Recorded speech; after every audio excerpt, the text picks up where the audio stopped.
আমরা অনেক ক্ষেত্রেই ফসলের ক্ষেত্রে দেখি, বিশেষ করে কুমড়া জাতীয় ফসল যেগুলো আছে, লাউ, মিষ্টি কুমড়া, শসা, পটল, ক্ষীরা, এই সকল ফসলে অনেক সময় দেখে থাকি যে ফলটা ধীরে ধীরে শুকিয়ে পড়ে যাচ্ছে, অথবা একটু বড় হওয়ার পরে শুকিয়ে পড়ে যাচ্ছে।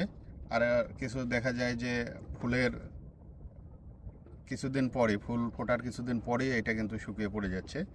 এটা বিভিন্ন কারণে হতে পারে। তার মধ্যে প্রথম বিষয়টাই হচ্ছে, যদি পানির অভাব ঘটে জমিতে, তাহলে কিন্তু ফল এরকমভাবে শুকিয়ে পড়ে যেতে পারে।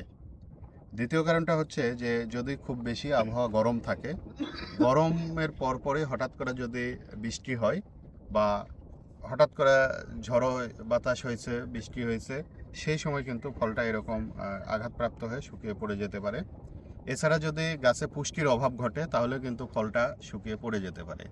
আর সবচেয়ে গুরুত্বপূর্ণ কারণ যেটা, ফুল যদি সঠিকভাবে পরাগায়ন না হয়, তাহলে এই স্ত্রী ফুল যেটা আছে এইটা সঠিকভাবে ফল দিতে পারবে না। সেক্ষেত্রে স্ত্রী ফুলের গোড়ায় যে ছোট্ট ফলের মতো অংশ থাকে, এটা কিন্তু ধীরে ধীরে শুকিয়ে যায়। এবং সেইটা দেখার জন্য আমার হাতে কিন্তু দুইটা ফল রয়েছে। এই দুইটা যদি আমরা একটু চিন্তা করি, আপনাকে মাথায় রাখতে হবে, যদি স্ত্রী ফুলের নিচে যে ছোট ফলটা থাকে এটা যদি একটু বড় হয়, তাহলে বুঝতে হবে যে এটা পরাগায়ন হয়েছিল, কিন্তু সেটা যথাযথ হয়েছে অথবা হয় নাই। দুইটা কারণ হতে পারে, কিন্তু পরাগায়ন হয়েছে যার কারণে এটা একটু বড় হয়েছে। যদি ডিফল্ট পরাগায়ন হয়, তাহলেও এটা কি হতে পারে, শুকিয়ে পড়ে যেতে পারে। এবং সেই ক্ষেত্রে শুকানোটা মোটামুটি আমরা যেটা দেখছি যে এইটা কিন্তু তার ভালো লক্ষণ, যে পরাগায়ন ভালো মতো না হলে বা পরাগায়ন সঠিকভাবে না হলে এটা কিন্তু নিচের থেকে ধীরে ধীরে শুকিয়ে পড়ে যাবে। এটা হচ্ছে বোঝার একটা লক্ষণ।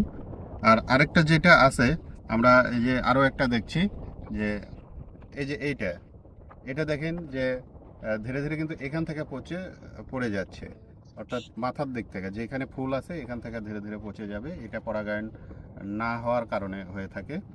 আর এইটা দেখেন, এটা কিন্তু আমাদের কোথাও থেকে এখনো শুকিয়ে যাচ্ছে না, দেখা যাচ্ছে মাঝখানে কোথাও কোথাও। তো এইটা কিন্তু আমাদের ফলের যে মাছি পোকা রয়েছে কুমড়া জাতীয় ফসলের, এই মাছি পোকার কারণে কিন্তু এটা ধীরে ধীরে ভিতরে, আমরা যদি এটাকে ফাটিয়ে দেখি তাহলে হয়তো এর ভিতরে বিভিন্ন কীড়া পাবো, যার কারণে এটা ধীরে ধীরে শুকিয়ে যাচ্ছে। এটাতে শুধু এই অবস্থা না, আরেকটু বড় হওয়ার পরেও কিন্তু মাছি পোকা যদি আক্রমণ করে থাকে বা এখানে ওভিপোজিটরের মাধ্যমে ডিম দিয়ে থাকে, তাহলে পরবর্তীতে এই ডিম থেকে যখন কিরে আসবে তখন কিন্তু এটা ধীরে ধীরে এরকমভাবে শুকিয়ে যাবে, অথবা এটা বাঁকা হয়ে যাবে, অর্থাৎ এটা শেপ সাইজ আর অপটিমাম থাকবে না। তো সেক্ষেত্রে আপনি ম্যানেজমেন্ট কি করবেন, এটা ভালো করে অবজারভেশন করে ডায়াগনোসিস করে আপনাকে সিদ্ধান্ত নিতে হবে।